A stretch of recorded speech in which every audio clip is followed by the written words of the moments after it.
Welcome to కై TV media. ఆంధ్రప్రదేశ్లో ప్రస్తుతం టీడీపీ, జనసేన, బీజేపీ కూటమి అధికారంలో ఉంది. అయితే తెలంగాణలోని జూబ్లీ హిల్స్ ఉప ఎన్నికల్లో మాత్రం బీజేపీ ఒంటరిగానే బరిలోకి దిగింది. సాధారణంగా కూటమి భాగస్వాములైన టీడీపీ, జనసేన కూడా బీజేపీకి మద్దతు ఇవ్వాలి. కానీ జనసేన ఒక అడుగు ముందుకు వేసి బీజేపీకి బహిరంగ మద్దతు ప్రకటించింది. ఆ పార్టీ నేతలు ప్రజల్లోకి వెళ్లి కమలానికి ఓటేయాలని ప్రచారం చేస్తున్నారు. మరోవైపు తెలుగుదేశం పార్టీ వైఖరి ఇక్కడ కీలకం. 2014లో ఈ నియోజకవర్గంలో టీడీపీ గెలిచిన విషయం తెలిసింది. ఆ పార్టీకి ఇక్కడ గట్టి పునాదులు ఉన్నాయి. ముఖ్యంగా కొన్ని సామాజిక వర్గాల మద్దతు గణనీయంగా ఉంది. అందువల్ల ఈ వర్గాల ఓట్లు బీజేపీకి కలిసి వచ్చే అవకాశం కూడా ఉంది. కానీ అధికారికంగా టీడీపీ ఇంకా ఎటువంటి ప్రకటన చేయలేదు. దాంతో పార్టీ అభిమానులు తమకు తోచిన విధంగా ఓటు వేసే పరిస్థితి ఇక్కడ నెలకొని ఉంది. ఇక తెలంగాణ ముఖ్యమంత్రి రేవంత్ రెడ్డి గతంలో టీడీపీలో ముఖ్య నేతగా ఉన్నారు.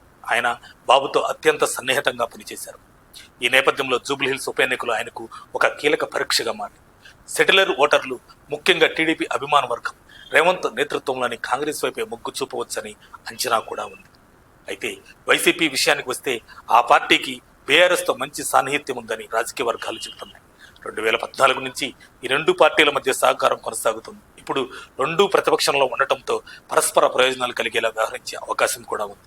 ముఖ్యంగా రెడ్డి సామాజిక వర్గం ఓట్లు బీఆర్ఎస్కు మద్దతుగా వెళ్లవచ్చని చర్చ కూడా ఉంది. మొత్తం మీద ఆంధ్ర సెటిలర్స్ ఓటర్లు ఎక్కువగా ఉన్న జూబ్లీ హిల్స్ నియోజకవర్గ ఫలితంపై ఏపీ రాజకీయ పార్టీల ప్రభావం స్పష్టంగా కనబడుతుంది. ఈ ఎన్నికల ద్వారా టీడీపీ, జనసేన, వైసీపీ ప్రతి పార్టీ భవిష్యత్ వ్యూహం ఏ దిశగా ఉందో అర్థం కానుంది. చివరికి ఎవరి వ్యూహం ఫలిస్తుంది, ఎవరికి గెలుపు దక్కుతుంది అన్నది చూడాల్సిందే. మరిన్ని అప్డేట్స్ కోసం మా కాయ్ టీవీని సబ్స్క్రైబ్ చేసుకోండి. మా వీడియో కనుక మీకు నచ్చినట్లయితే లైక్ చేయండి, షేర్ చేయండి. మీ విలువైన అభిప్రాయాలను కామెంట్ బాక్స్లో తెలియజేయండి.